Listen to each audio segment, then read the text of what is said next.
Hello world of YouTube and welcome to another Carversation. Today, I don't know how to put on a seatbelt. And we're going to be talking about a couple things. We're going to talk about music critique, an extension of that, and a response to my buddy John's video he put out last month and a half ago. I don't remember. But it was about oversaturation of music, a topic that I talk about quite heftily on the internet. And then we're going to talk about social media and being on the internet, and byproduct, a recent tweet that was that came to fruition in ordinance with music critique and music making. We're going to talk about music critique in general a lot today. So strap in, kids. We're going to get #problematic or some shit. So one of the topics I harp on a lot in my reviews is oversaturation of music. I'm a big believer in artists can, and most oftentimes they do, run out of shit to say and just make it to try and capitalize on this culture of, and this happened a lot back in the 70s as well, need to keep making, need to keep that hustle hard. But as was exhibited back in the 70s, it leads to a lot of mediocre releases, and it leads to a lot of underwhelming releases the more that you do it. I've harped on Logic and Tech 9 a lot about doing it. I still think that they should take a break, stop what you're doing, and just enjoy life a little bit, I myself was almost kind of pushing myself to that limit, but not because I felt like I needed to keep moving, but because I had more interesting avenues to explore, which is what I think the big difference is when you're talking about saturation. I feel like when you're making music, if you have something to say, or if you have some new twist to bring to your sound, or something different you want to bring to the table, go for it. While I haven't listened to it yet, I at least commend Logic for dropping this sort of indie pop record as opposed to another hip-hop release earlier this year.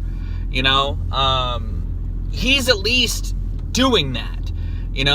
Artists like Tech 9 and Drake for a little bit he was dipping into other lanes with his shit. It was just, there was still a lot of that typical Drake shit on each outing that was less and less interesting to hear the more it resurfaced. But Tech 9 especially, he's a dude that just keeps making music. He just does not stop. And I'm harping on those three artists in particular in this example, because they are examples of doing it and having it watered down your discographies. And to a lesser degree, King Gizzard and the Lizard Wizard did the same thing a couple years back when they put out 5 albums in a year, where I'd say only 2 of them were consistently good. The other 3 ranged from solid to pretty shitty and overwrought, and again, just watered down their pretty tight discography. A band that's done it twice in their career and is a great showcase of the shit that can happen if you do it. Weezer. In the 2000s they did it, and this decade they've also done it, with from the White Album through Black, putting out just very inconsistent shit. Another example of an artist saturating for a good benefit and with purpose was Brockhampton when they did the Saturation Trilogy.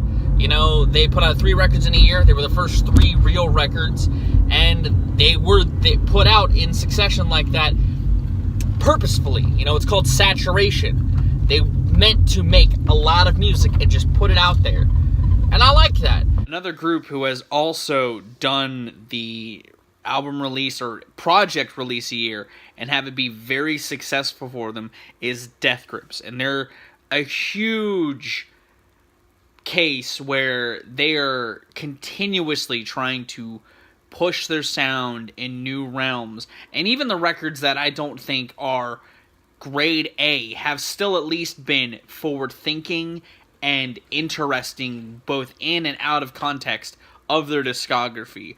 I'm amazed that they've continued to put out a project every year since 2011. It's baffling, and have them all be such quality stuff. bringing it back, a big reason why I was falling victim to that is because I was getting ambitious. I was wanting to do so much. I put out my album last year. I put out an EP that summer before of last year. There were 2 different projects, you know, and I was trying to keep that steam going this year in a myriad of ways. You know, I talked about my mixtape, which I'm still kind of working on. I started working on a follow-up EP to Rainy Day called Wintry Nights that came to fruition when I found like 15 old songs that I was working on 3 years ago, and I still want to do that. I still want to make a follow-up to Erase as a full-blown chiptune project. I want to do a covers EP. I want to do a bunch of shit. I want to do a follow-up to No Signal at some point, but not right now. I'm going to give that time to stew.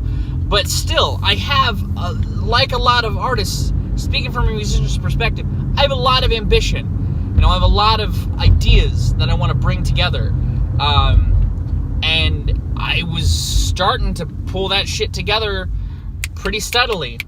But I pulled back because I realized I was doing the same things that I criticize other artists for, you know, and I still plan on dropping some music this year, whether it's the mashup album that I also want to do that I've been working on for like 8 years, or maybe my mixtape if I end up getting it done, just whatever happens to come around. But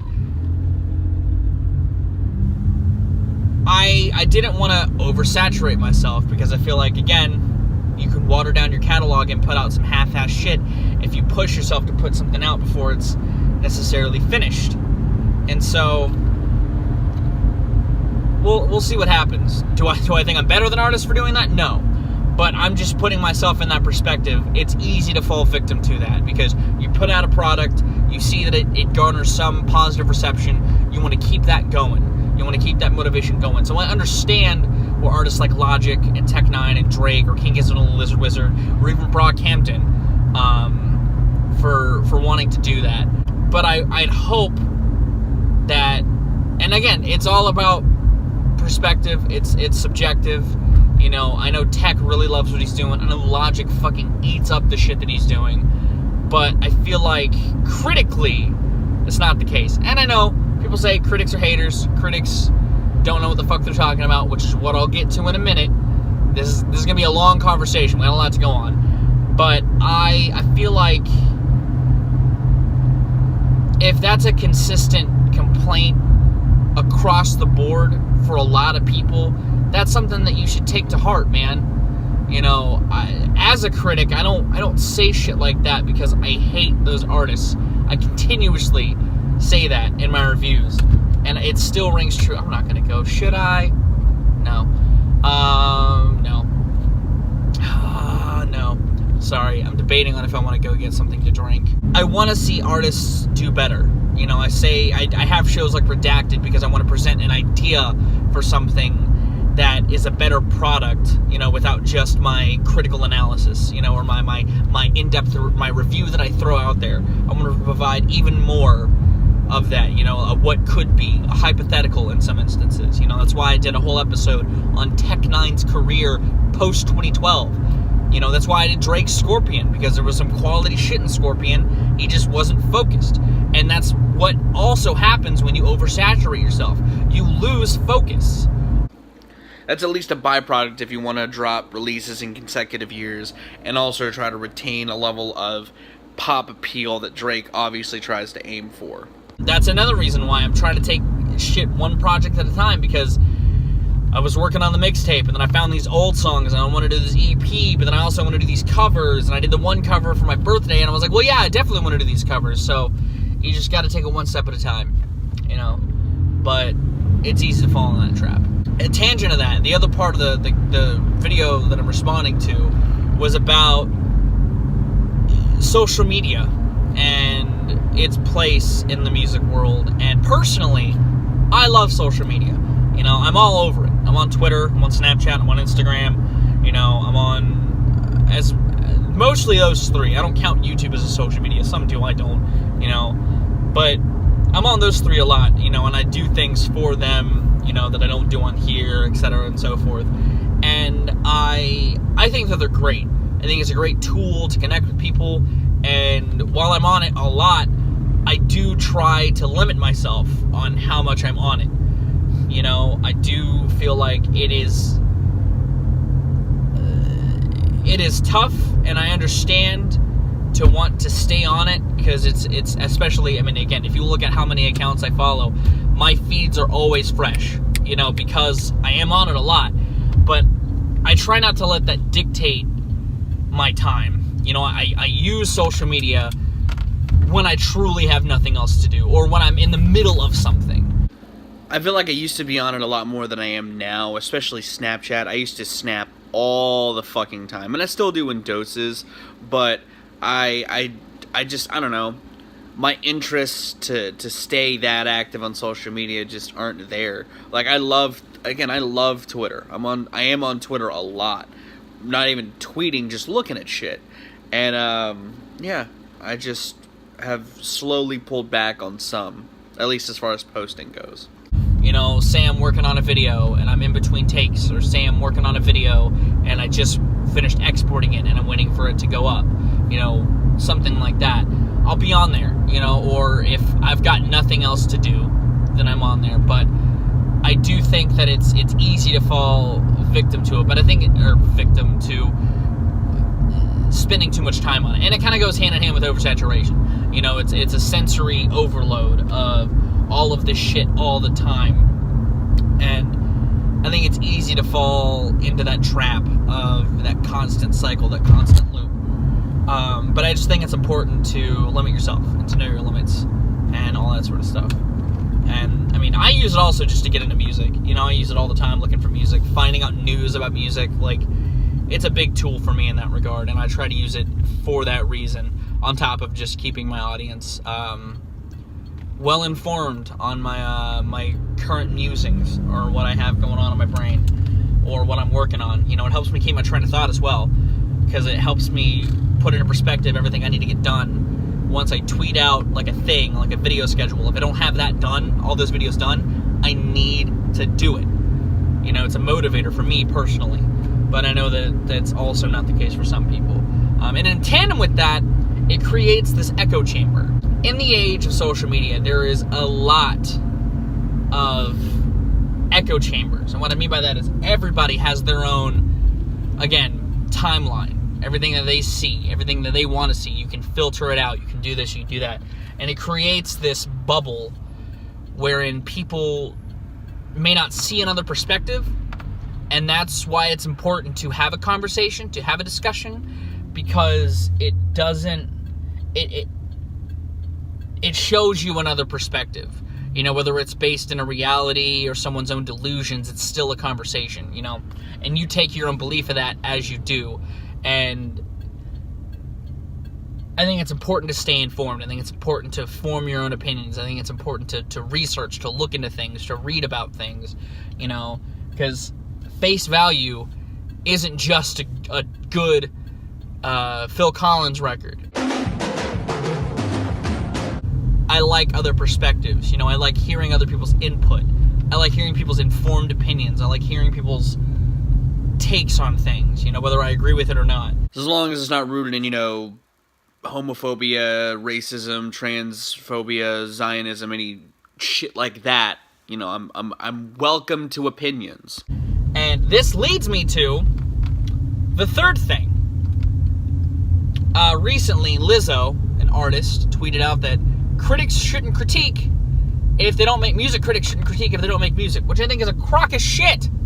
You know, I've been critiquing music for 10 years now, and I didn't start making music till 3 years ago. 4 years ago. 3 years ago?